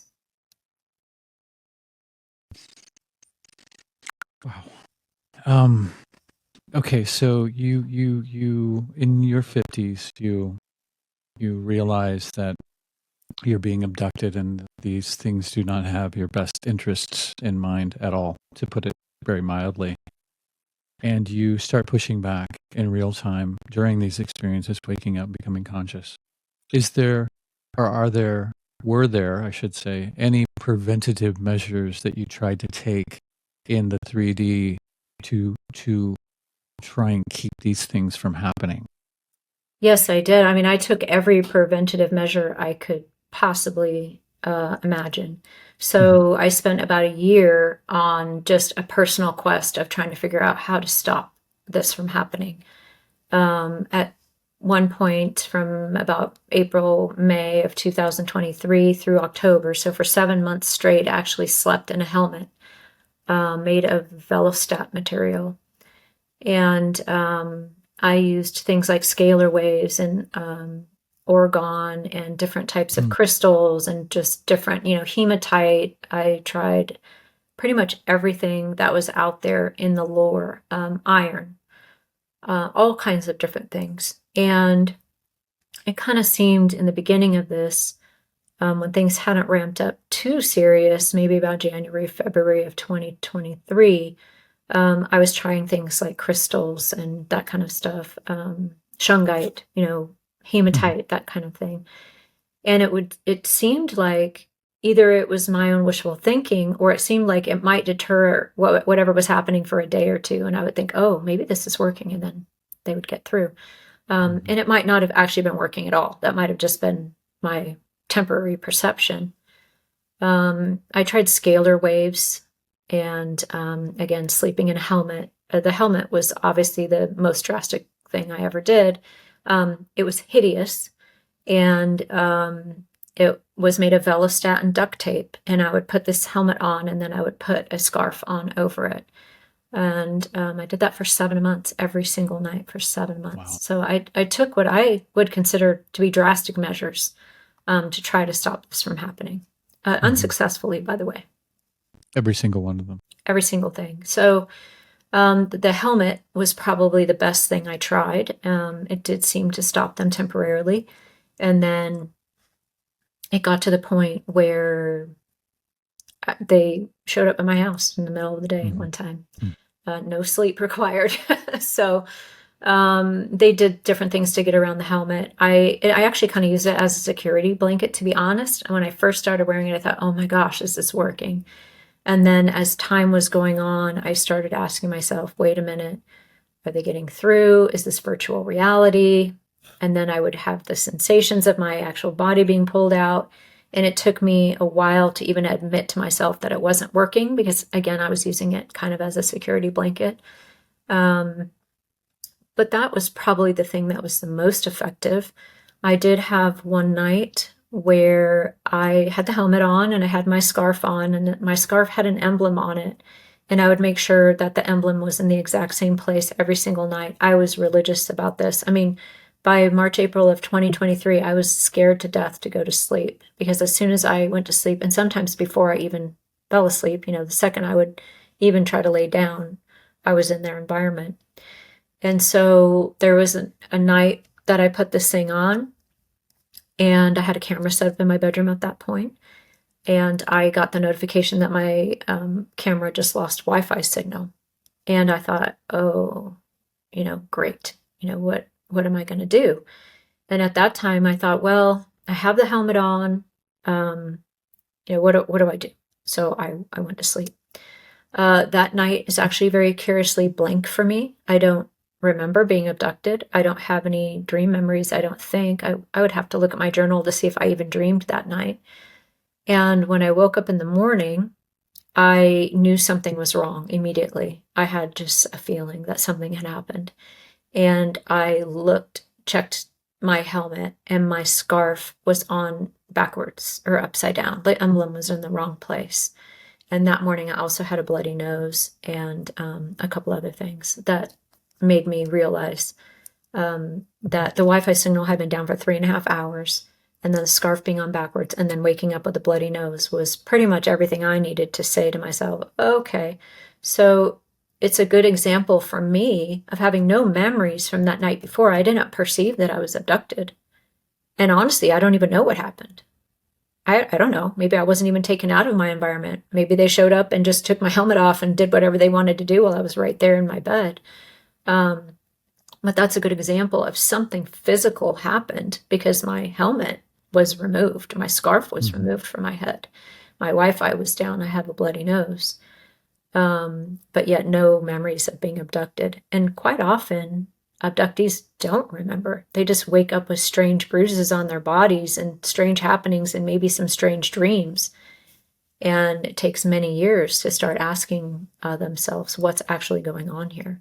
So if I didn't have a camera set up and I wasn't wearing a helmet, it probably would have just gone unnoticed. I would have woken up in the morning with just a bloody nose and not thought much of it. Did you ever get to the point where, and maybe you did several times, where you specifically stated in no uncertain terms that you do not consent to this activity? Absolutely, yeah. So I started out, before I actually put the helmet on, I was looking for every way I could possibly think of to stop it. I got all of the prayers out. I did all of the disconnect ceremonies. I was working with a researcher who told me to visualize unplugging myself, like me, I'm the plug, I'm plugging it from the wall, saying it out loud, citing mantras out loud. I don't consent, cutting cords, ceremonies, all of this kind of stuff. I did all of it. I don't think there's anything out there you could ask me that I didn't do. There might be one random thing. I don't think so, though. I think I did it all. And none of it worked. None of it worked. So, to this day, it didn't work. Nothing's worked. I've been to deliverance. deliverance was actually very beneficial for me and very empowering for me. And if there were any cords left or any ancestral ties left, those are gone. So I found it, very good and beneficial. And I wish I had come out the other side of that, being able to tell you that everything stopped, but that's not true. It didn't stop. Now, the very demonic type activity, the supernatural, paranormal type activity is down from where it was. So it's come way, way down. But the actual alien side of it, of them taking women to create hybrid children, that has not stopped. And also these missions that I go on has not stopped. So I think the paranormal supernatural aspect absolutely can be helped by spiritual warfare type strategies, including something like deliverance with the right people. I wouldn't just go to deliverance, at your average everyday weekend deliverance that's advertised, at your local church. I would be very careful who you go into that with. But I think it's a great strategy for the supernatural side of this. So what did that entail? I'm not familiar with deliverance and what that involves.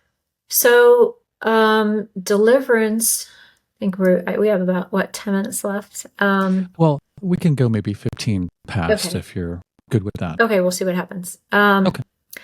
So after looking into, talking to some researchers and looking into this whole thing, I realized that that this is very likely bloodlines and genetics. I realized that this is happening to my father's side of the family. I realized this happened to my mother's side of the family. And about the summer of 2023, I seriously considered actually asking a pastor, friend of mine, who's a friend of the family, he's been a friend of the family, actually married into my family for 20, 25 years, something like that. I had actually considered asking him to come to my home and pray over my home, any strategy he could possibly help me to disconnect from these entities. These entities were coming through into the 3D.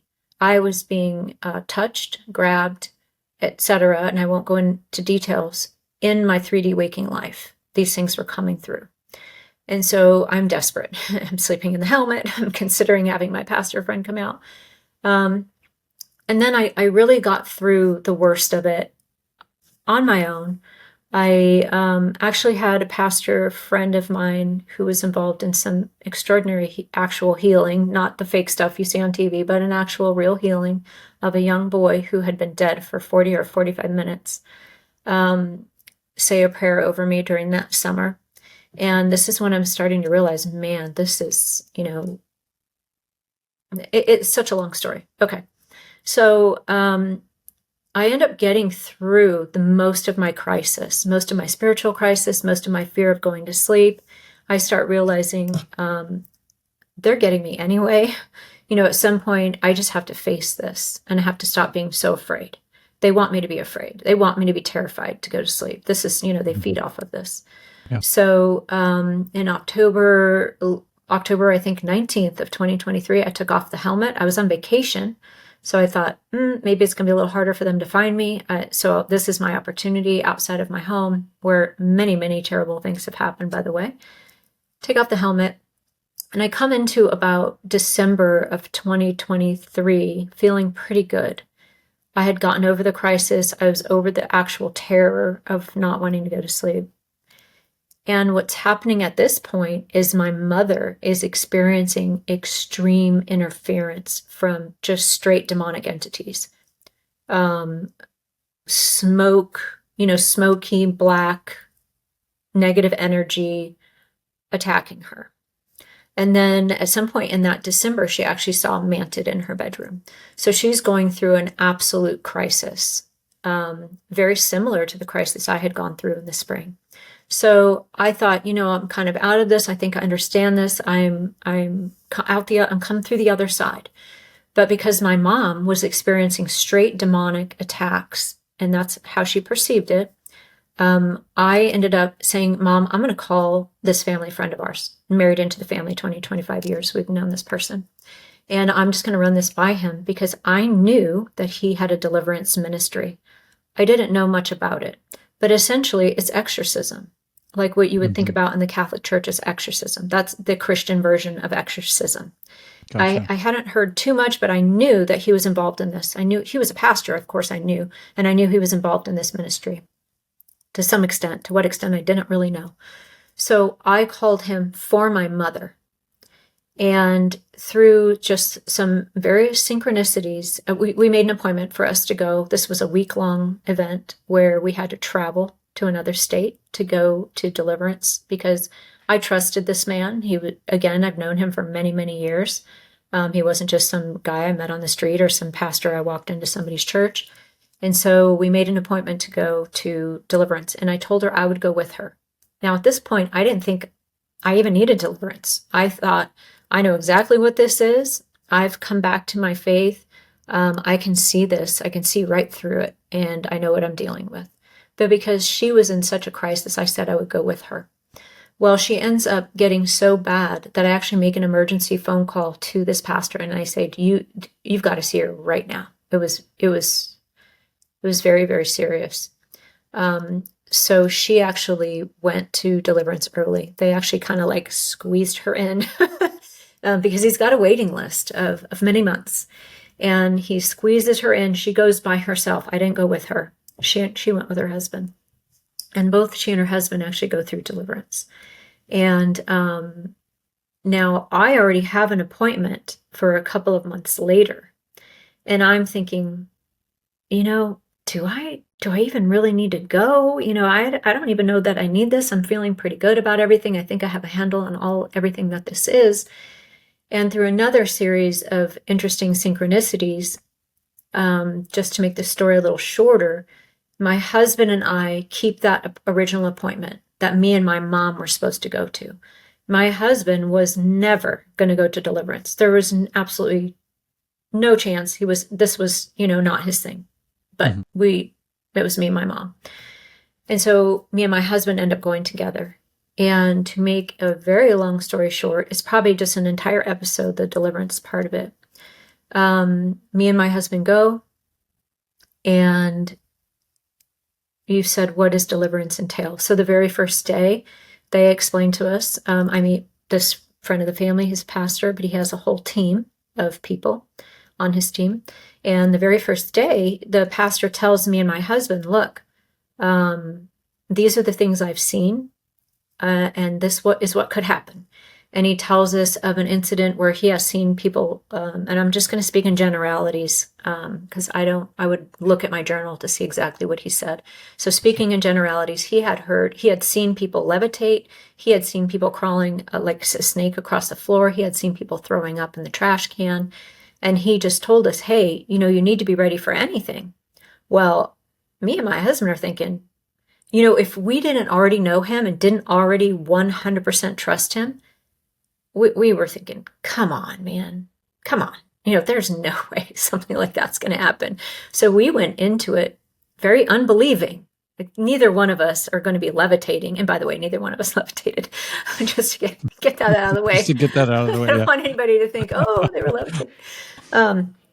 Neither one of us levitated, but some very interesting things did happen. And if we didn't already know him and trust him, I would have probably walked out at that moment, because those are the things you see on TV. Those aren't real life things, right? That's what you see on TV. And so that's the first day. And the first day is just a meet and greet. I met the rest of the team. They did some prayers. They want to know the history. I filled out a bunch of paperwork on my history, on everything I've ever been involved with, including things like the Ouija board and all of my family history, with my mom and my biological father, my actual adopted father, everything. So by day 3, and my story is actually a little complicated, but what I will tell you is by day 3, well, hang on, I could tell you this part. So the first day, they want my husband to go first. This is either the first or second day. They want my husband to go first, and my friend who's the pastor gives me a book to read. And I think it's called The Serpent and the Savior or something like this. But anyway, it's the story of Anton LaVey. And my pastor was involved with the gentleman who wrote that book. So they were personal friends or something. They were from the same area. And he was very well acquainted with this story. So he gives me the book. He goes, hey, you could go out to the car and read this while my husband was going up first. And so my husband goes in, I go out to the car, and I'm reading this book. And I start seeing stuff in this book about people levitating and crawling across the floor. And I was just like, what is happening? I can't believe this would actually happen to people. Very, very much in doubt.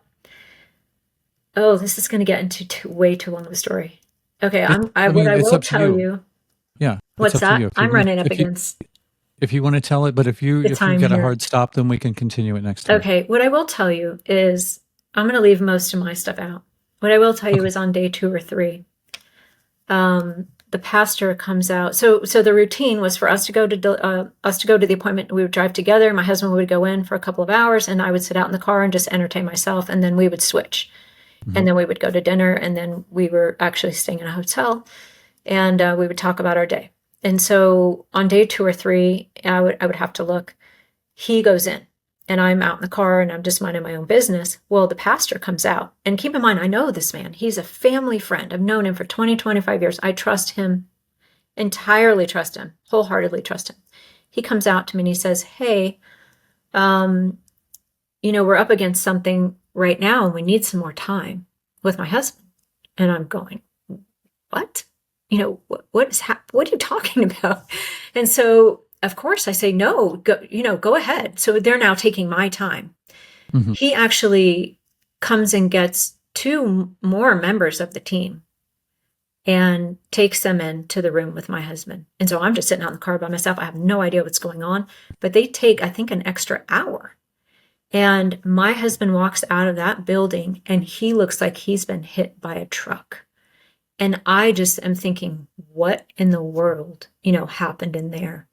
And we just have a very brief exchange. I just say, are you okay? Please don't drive. He was a wreck. I could just, and I can think of one other time I've seen him like this. And it's when he almost lost consciousness during a triathlon, which was 20 years ago.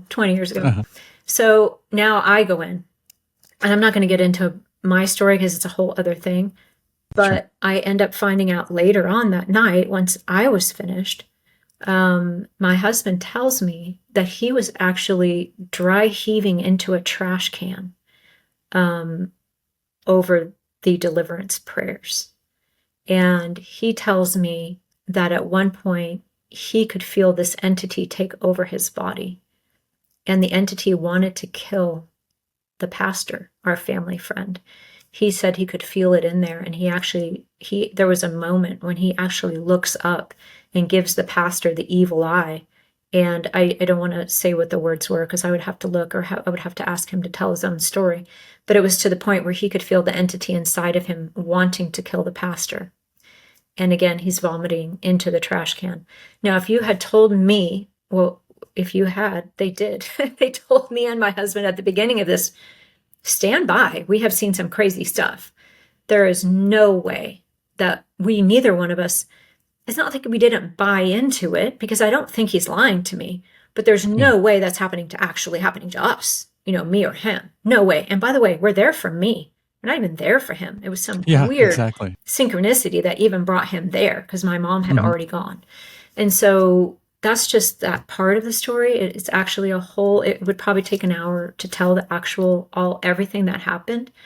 But that's what happened, part of what happened during deliverance. And he ended up, so my husband has also had his own experiences with the phenomenon. When he was a child, he saw a very short green entity in his room. He had some type of experience where he woke up and he sees the entity, and at about the same time, his dad actually comes running in and grabs him out of his room and takes him into his parents' room. And so somehow his dad had also seen something that his dad didn't like, and he came and rescued my husband out of his bedroom. We've also had some shared incidents on a couple of these missions. And then he has seen this certain demonic entity as well in his own separate experiences. So he definitely had some baggage, but never in anyone's wildest dreams did we expect that he would be. And by the way, if he weren't my husband, I'm not sure how much I would have bought into it, to the severity of it. I mean, the man was telling me I was dry heaving, uncontrollably drooling into a trash can. I had no control over my own body. So yeah, that was our deliverance experience. And it goes actually way on from there. Some very interesting things happen. I would love to hear more about it if you would honor us to appear again at some point and maybe go into more detail about that and other questions if you would be open to doing that. Absolutely. I'll answer any question I can. I mean, and fantastic. To the best of my ability. I'm very appreciative of that and your openness and your candor and being generous with your time and coming on and speaking with us today. I really, really appreciate it. Intense stuff. My God. And there are more questions, but we can save it until next time. But in the meantime, maybe tell the people that are listening or watching us where they can find you and your stuff. So I can be found at fringe.com on X, Twitter. That's the only social media I have where I discuss this type of thing. And yeah, I get a lot of DMs. I get a lot of people reaching out. A lot of people, this is happening to a lot of people. This is something that a lot of people can't discuss even with their spouses. I think I said earlier. Yeah. It's very stigmatizing. And sometimes whatever our perceptions are of the phenomenon, we just need someone to talk to. And I will say that we met, I think, through UFO Twitter or through Twitter initially. And it's really a great place just to connect with other people this is happening to. We have a little community there where you can come tell your story and nobody's going to laugh. And if they do, they're going to, if they're in my space, they'll get bounced. So it's just really good for people to have a place to connect and to talk to other people. I mean, people have literally said their lives were saved just by being able to connect with someone else this is happening to. So anyone's free to reach out to me there. I talk to a lot of different people every week. I listen to people's stories, and it's just sometimes great to say, hey, that happened to me too. And, to know you're not alone. So that's where I'm at. Definitely. And I wanted to say thank you to you, for your podcast, because this is a very stigmatizing topic. I know it's not your only topic. There's a lot of things to talk about on the fringe of our reality, but it's important for people like you to be delivering the topic for people like me. So thank you so much. I appreciate it. Absolutely. It's a two-way street. And you have a website too, right? I do. I haven't updated it in a minute, but I do have a blog on there that I was writing on. And it's full of interesting topics, and I have a few blogs there. So yeah, if you want to get the 4D view of what I think is going on, or at least some ideas of what could be going on, I don't buy into all of them. I have a website. It's called fringethink.com. And you can it's actually linked on my X page. So you can find it there too. Cool. And those links will be in the episode notes. Thank you so much, Fringe. Thank you. Really appreciate it. Yes. And we'll do it again if you're up for it. And I will let you know when this comes out and send you the links, and you can share it on your spaces if you'd like to. Okay. Sounds good.